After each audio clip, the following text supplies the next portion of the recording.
सिद्धेभ्यः ओम नमः सिद्धेभ्यः ओम नमः सिद्धेभ्यः। सभी हमारे साथ नमोकार मंत्र बोलेंगे। नमो सिद्धाय नमो आर्याय नमो वज्राय नमो लोहितसाहुं नमो हरिहंताय नमो सिद्धाय नमो आर्याय नमो वज्राय नमो लोहितसाहुं। सुधीजनों, जीवन के मूल्यों का संरक्षक है धैर्य। हमारे जीवन के जो मूल्य हैं, जिसको हमने अपना मूल्य माना है, चाहे वो सत्य है, चाहे वो ईमानदारी है, चाहे सच्चरित्र है, जितने भी हमारे जीवन के मूल्य हैं, चरित्रवान होना है, उन सभी मूल्यों का संरक्षक धैर्य। नहीं तो क्या होता है कि हम किन्हीं संकटों में, किन्हीं छोटी छोटी बातों में अपना धैर्य खो देते हैं और हमारे जीवन के मूल्यों को भी खो करके हम उस ऊंचाई तक जाना चाहते हैं। यदि हम धैर्य को धारण कर लें तो हमारे जीवन के मूल्यों को हम नहीं खोएंगे। इसलिए हमें कभी भी किसी भी चीज के पाने में उतावलापन नहीं दिखाना चाहिए, अधीरता नहीं दिखानी चाहिए, धीरता दिखानी चाहिए, सब्र करना चाहिए, धैर्य रखना चाहिए। तभी हम हमारे जीवन के मूल्यों का संरक्षण कर पाएंगे। इसीलिए कहा गया है कि जीवन के मूल्यों का संरक्षक धैर्य है। एक बार एक अरविंद नाम का व्यक्ति व्यापार करता है। व्यापार में उसे सफलता नहीं मिलती है तो दूसरा कार्य करने लग जाता है। दूसरे कार्य में सफलता तक पहुंचते पहुंचते वो सोचता है कि इसमें भी मुझे सफलता नहीं मिल रही है, मैं तीसरा काम करूं। तीसरे काम में भी उसे सफलता नहीं मिलती दिखती है तो वो नौकरी करने चला जाता है। कुछ समय नौकरी करता है, कार्य करता है, तो उसे लगता है कि ये काम तो अच्छा नहीं है, यहाँ के लोग अच्छे नहीं हैं। फिर उस काम को बदल करके किसी और काम को चला जाता है। उसकी इस वृत्ति से, इन आदतों से उसके माता पिता, उसके परिजन दुखी थे। वो उसे समझाने का कई प्रयास करते हैं लेकिन उसे समझ में नहीं आता। ऐसे में उनके शहर में एक संत महात्मा आए हुए थे।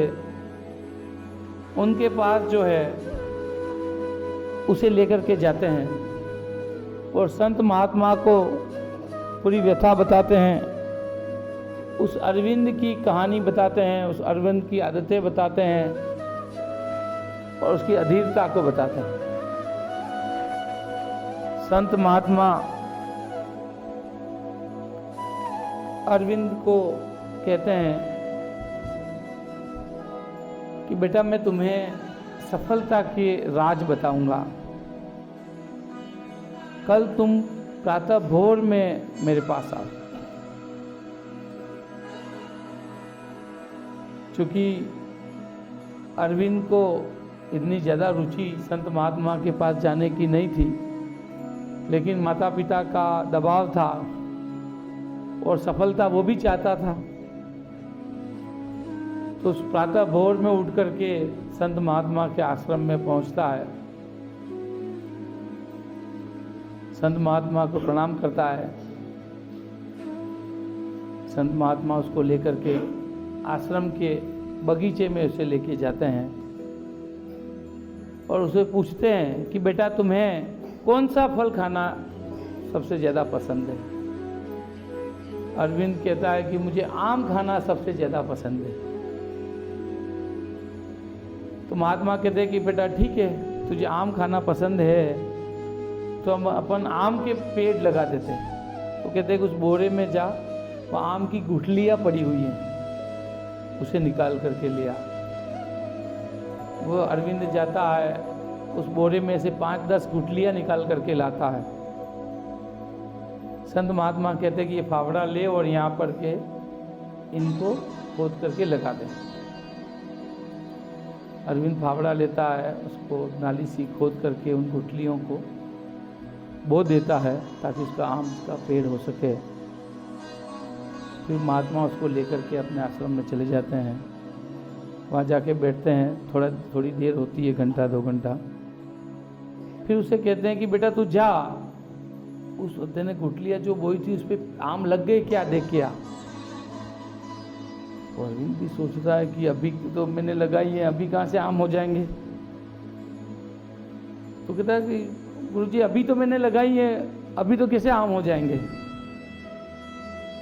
कोई बात नहीं, थोड़ी देर और होती है। थोड़ी देर बाद फिर संत कहते हैं उसे कि बेटा तू अब जाके देख के आ, हो सकता है उस पर आम लग गए हों। उसको एक बड़ा अजीब लगता है, वो जाना नहीं चाहता, वो बाहर जाता है, जाके देख के आता है। कहता है कि नहीं, वहाँ तो कोई आम नहीं लगे हैं।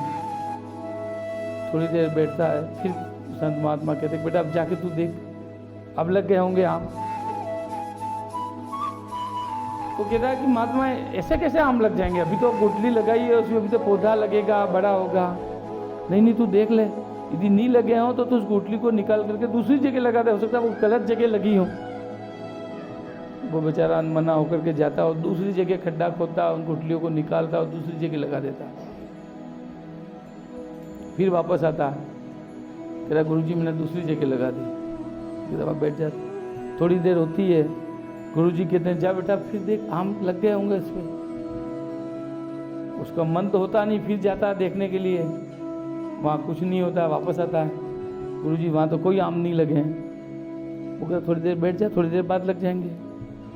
थोड़ी देर होती है, गुरुजी फिर कहते हैं जा बेटा देख के आम लग गए होंगे। वो कहता है कि गुरुजी ऐसे तो कैसे लग जाएंगे। फिर देख के आता है, वो कहता है नहीं लगे, हो सकता है गुठलियाँ खराब हों। बेटा ऐसा कर, दूसरी गुठली लगा दूसरी जगह।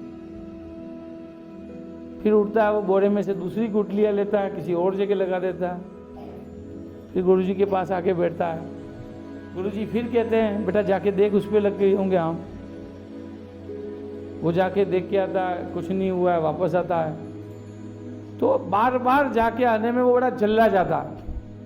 उसे लगता है कि यार बड़े संत महात्मा बनते हैं, इनको इतना भी नहीं पता है कि गुठली लगते ही थोड़ी लग जाता है। वो संत महात्मा को कहता है कि महाराज जी ऐसे गुठली पे आम नहीं लग जाते हैं, ये तो गुठली बोते हैं, बहुत समय लगने के बाद उसमें अंकुर फूटता है, वो उसको खाद बीज हम डालते हैं, पानी डालते हैं, धीरे धीरे वो पेड़ बनता है।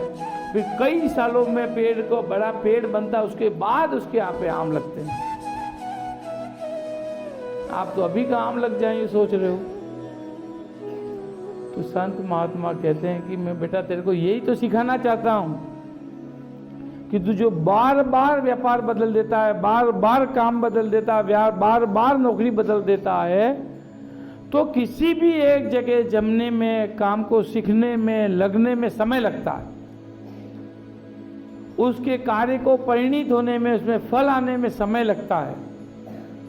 तुमने जो काम किया उस काम को तुम करते जाओ, तुम्हें उससे शिक्षा मिलेगी, तुम्हें सीख मिलेगी। तुम जो गलतियां कर रहे हो उससे तुम सीखोगे, उन गलतियों को बंद करोगे, फिर धीरे धीरे उस काम को बढ़ावा आएगा। और जब वो पूर्ण रूपेण काम तुम्हें फल देने लगेगा, उसमें बहुत समय लगता है, बहुत साल भी लगते हैं। तो तुम जो बार बार काम बदल देते हो, उसी को सिखाने के लिए बताया कि जिस तरीके से आम की गुठली लगा देने मात्र से ही आम का फल नहीं आता है, उसी तरीके से तुम जो काम कर रहे हो उस काम में भी फल तभी आएगा जब तुम उसे लगातार एक ही काम को करते चले जाओगे।